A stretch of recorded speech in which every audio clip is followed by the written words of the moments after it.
Totally Tuesday. Whee! We're here for our Oracle manifestation reading. I hope everybody's doing well. I am pretty much doing well. I'm a little hungover. I had my work party last night. We went full out. It felt very disco.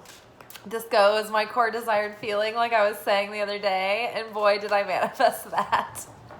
I had my disco queen outfit on full throttle. I did a disco sashay through the room. The playlist was predominantly disco until later in the night when it was thug rap, and we were we just lost control, got so nasty. Oh, it was good times. Good times. All right, y'all. What do we need to know for our manifestations this week? Oh my gosh, the energy. I don't know how you feel about this year so far, but I'm feeling disco. I'm feeling good. I'm feeling very uplifted and light, and layers of the past are just falling away.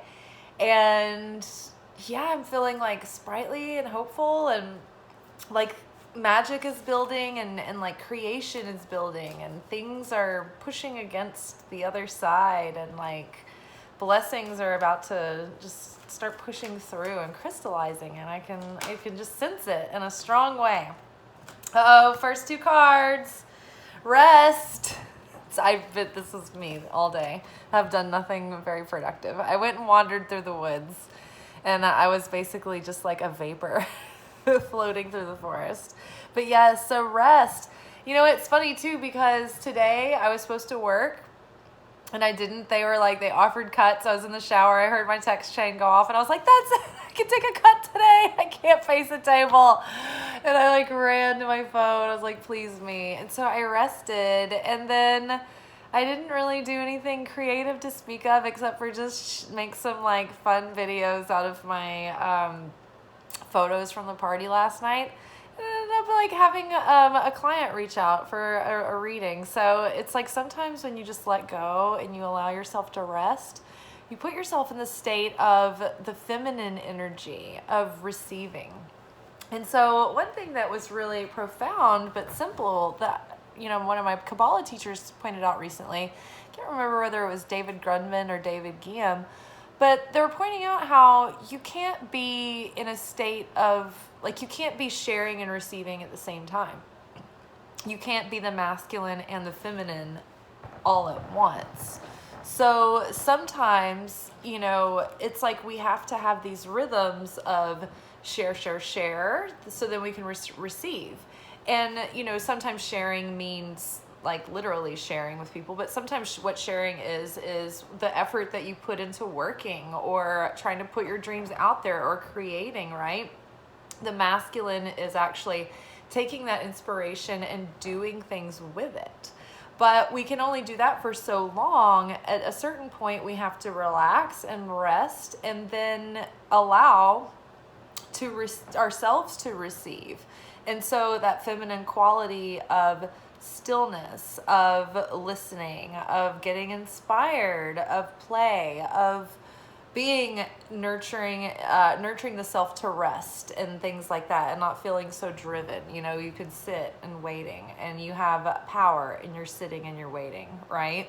The queen doesn't usually go to war. She stays in the throne room, right?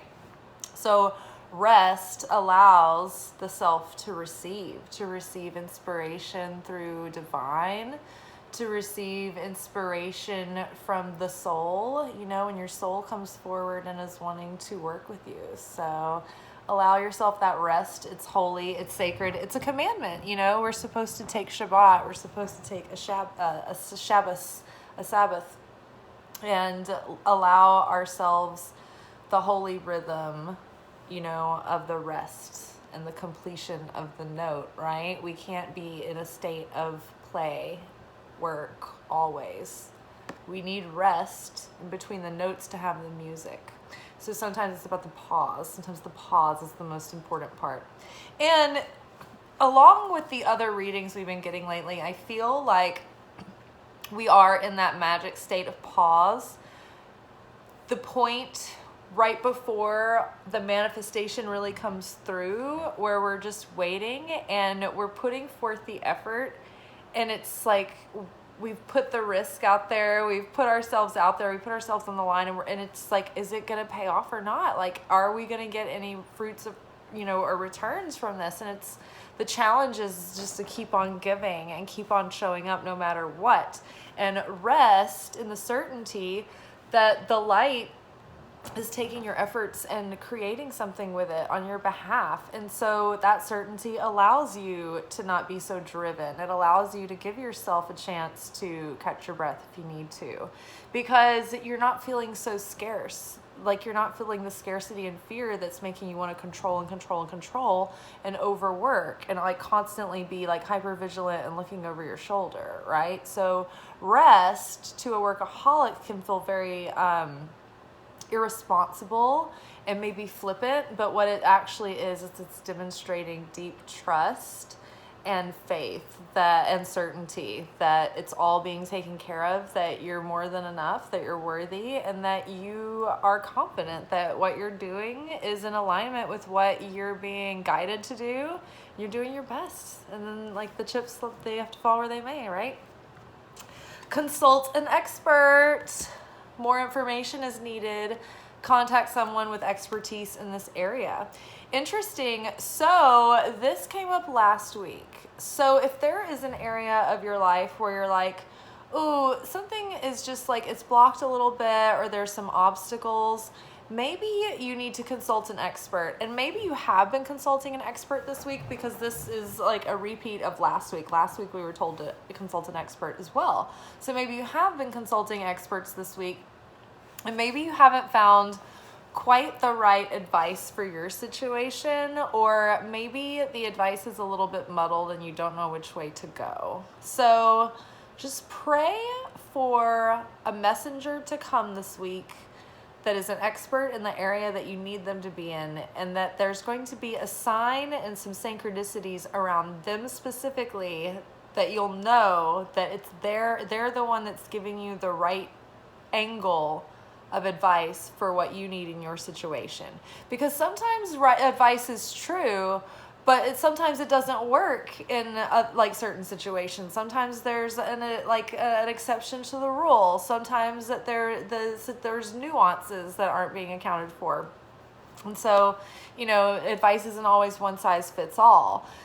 So maybe, it's like maybe you've been getting a lot of good input, but maybe it's not quite the right piece of advice for the situation, and maybe the situation is a little bit unique or something, and you need something, you just haven't found quite the right way to approach it yet. Stay optimistic.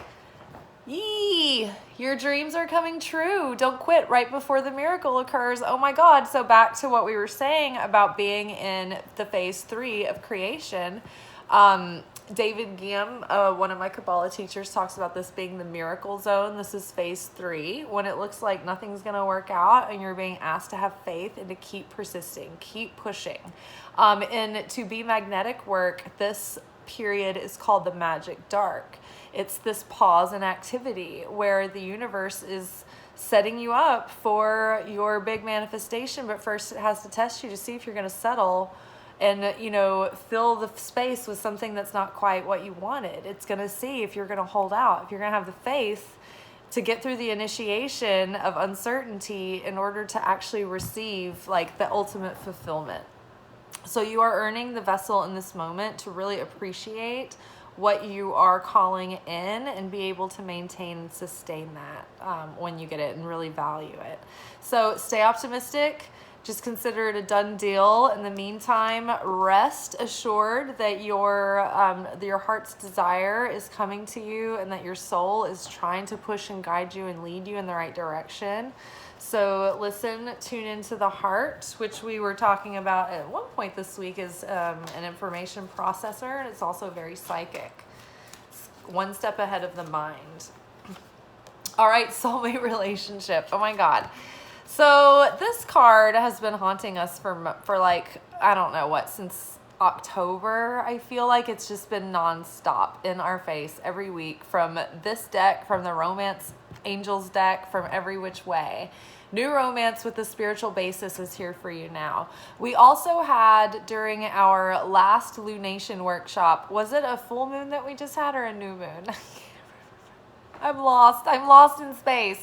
But whatever that was, we had, it was Libra, it was a new moon in Libra card that we pulled, and it was that we had a new romantic cycle starting.